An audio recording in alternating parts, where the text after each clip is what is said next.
On a dark night in October of 2018, a dark blue tanker truck pulled off a countryside road and up onto a Texas highway. Leslie Rosenberg, who was traveling on that highway at highway speed, did not see the tanker truck. There were no skid marks at the scene, and she and her daughter Sophie piled directly into the side of the trailer, killing them both instantly. In the United States, there are literally thousands of trucking companies, and they all say the same thing. We pay our drivers great, and we treat our drivers great. But the truth of the matter is, when it comes right down to it, they truly don't. At Smart Trucking, we've referred many drivers to GP Transco, and we get nothing but positive feedback about the great pay, the benefits, the good equipment, and how well they're treated. If you're looking for a trucking career, quit rolling the dice and go to gptransco.com for a great trucking career. Now, this is a tragic accident, and it's tragic on so many levels.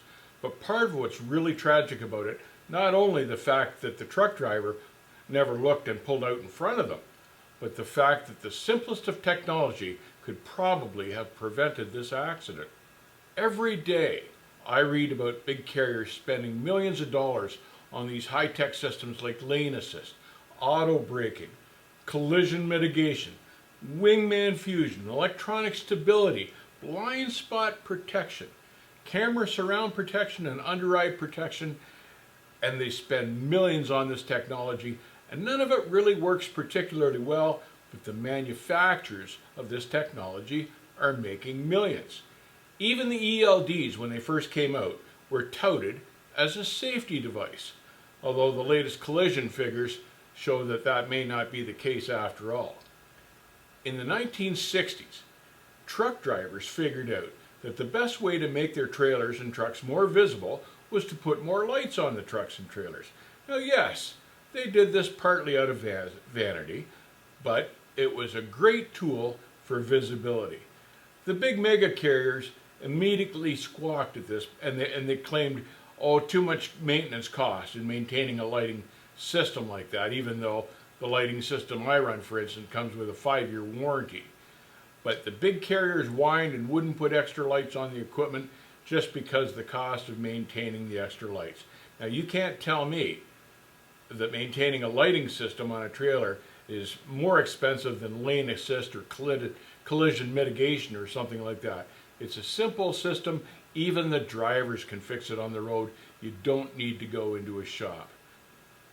Now, I'm not talking about the minimum required lighting by the FMCSA. I'm talking about extra lights, especially on the trailers, especially on the top and bottom rail of the trailers along the sides. And someone like Leslie Rosenberg would have seen a trailer that was lit up like that. And that's probably what could have prevented that accident in the first place. Now, Grondike tankers have petitioned the FMCSA to put one extra light on the back of their tanker trucks to see if it helps improve their rear-end collision statistics. One extra braking light.